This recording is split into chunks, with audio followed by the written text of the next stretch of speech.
Susan, yung sasakyan na yan, barya daw ang puhunan bago nabili. Ay, ang sandamakmak na barya-baryang diskarte, saan nga ba aabot?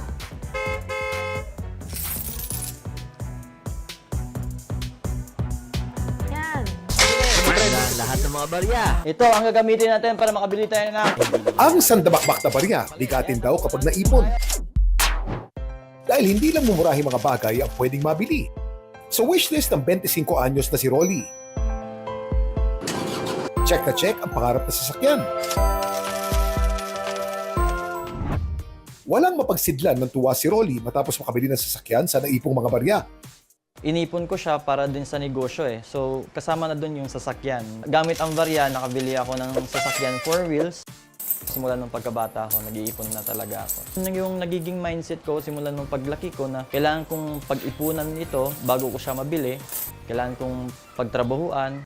Si Rolly, 3 buwan daw pinag-ipunan ng pabarya-barya ang pambili ng bagong sasakyan. Sa video na to, kita ang aktual na dami ng ipon ni Rolly. Kailangan pa niyang palahin ng laundry basket para lang makuha ang halo-halong mga barya. Siguro ang pinaka-challenging lang ay yung mga temptation. Naiisip ko na worth it ba na bumili ka ng sports car na parang gusto mo na siyang bitawan. Naig pa rin yung pagiging practical ko eh.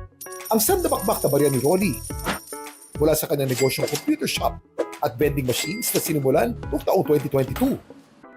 Sa computer shop ni Rolly, kailangan munang hulugan ng barya ang coin slot para mabuksan ang timer at magamit ang computer. Lahat ng kita ko sa negosyo ay umiikot lang din sa negosyo. Kwento ni Rolly, araw mismo ng pagbili niya ng sasakyan nang binilang nila ang kanyang naipon. Katulong ang kanyang pamilya sa pagbibilang. Ang kabuuan ng naipong barya ni Rolly umabot sa 115,000 pesos. Pinandagdag ito ni Rolly sa biniling sasakyan. Ito na ngayon ang ginagamit niya sa pagde-deliver sa kanyang mga negosyo. Masaya ako dahil umabot ako sa grabe, nakapag-ipon ako ng 115,000 gamit lang yung barya. Ang next goal ko sa pag-ipon ay makatayo ako ng warehouse, working station ng mga tauhan ko. Huwag ismulin ang mga barya. Dahil kapag naipon, talaga namang makakapagpundar. Eto na mga suki, ang mga sasakyang ito, yung makikita nyo, katas po ng kinita sa barya yan, Kuya Kim. Kasama natin live si Rolly Priego. Rolly, share mo naman sa amin ang sikreto sa pag-ipon ng barya. Ano ba ang narating ng barya mo? Rolly. Yes po. Magkalayo tayo. Nang dahil sa pag-ipon ng barya, nakabili po ako ng 4 wheels. Grabe, talaga? sobrang ano. Oo. Anong next plan? Ano ba ang gusto mong maipundar sa kita sa negosyo? Ang next plan ko ay mag-expand yung negosyo natin. Magnegosyo ko, mag-expand. And ayun, ang next kong target ay yung warehouse naman. Warehouse para mag-expand dito sa buong Rolly, ano ba Pilipinas. ang susi para makaipon ka ng sandamakmak na barya?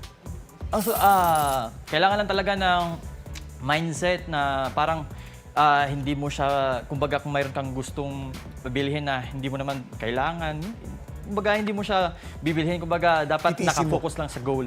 Sa goal lang talaga na itong nakaka-improve. Ibibilhin ko ito dahil nakaka-improve siya sa daily needs mo, parang ganun. Nakakatulong siya sa negosyo mo.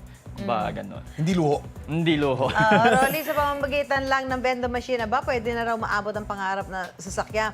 Magkano ba ang puhunan sa ganitong negosyo?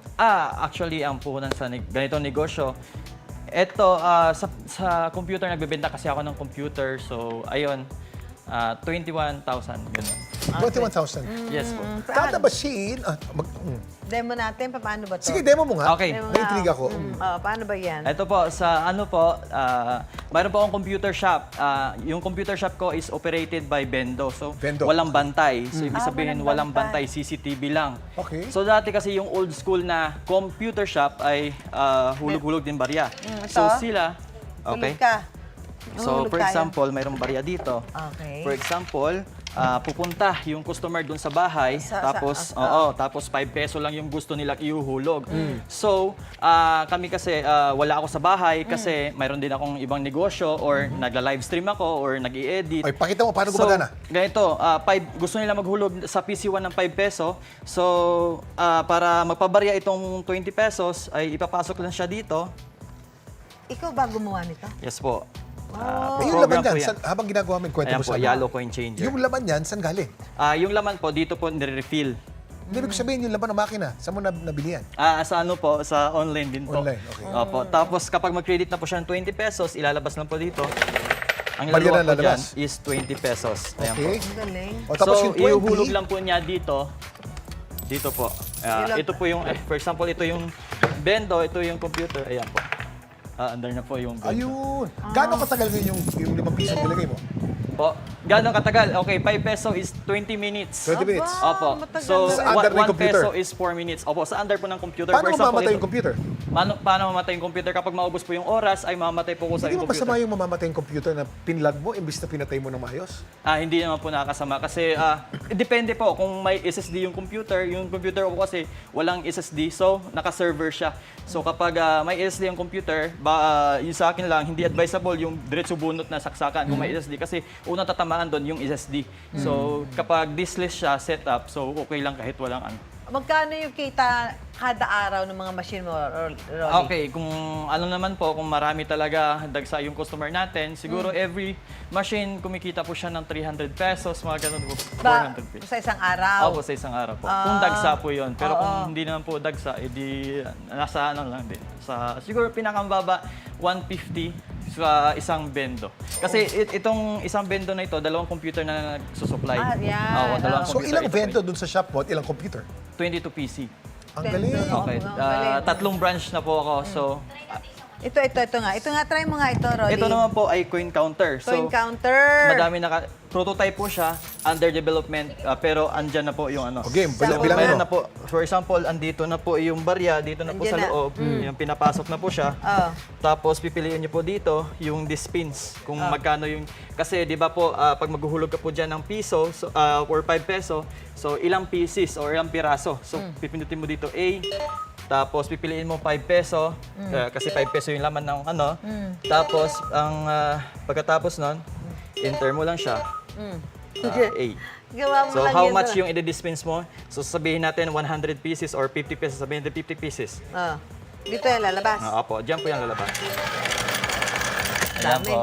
Ayan. Yun. Ang Opo, dami. lalabas po dito yung barya. Ang galing naman ito si Opo. Rolly, oh. So, okay. Galing, di ba? Nakakabili. Ano ang goal mo pagkatapos ng mga 10 taon? Gusto ko makita ang Okay, vision mo. ang goal ko talaga ay makagawa ako ng, gusto kong gayahin yung ibang bansa, na makagawa ako ng bendo na mura. Kasi sa ibang bansa, dito sa bendo natin, yung gumawa ng food hub, tapos hulog-hulog, tapos lalabas na yung pagkain. Mahal dito sa atin. So ang goal ko makagawa ko noon Ay, galing. at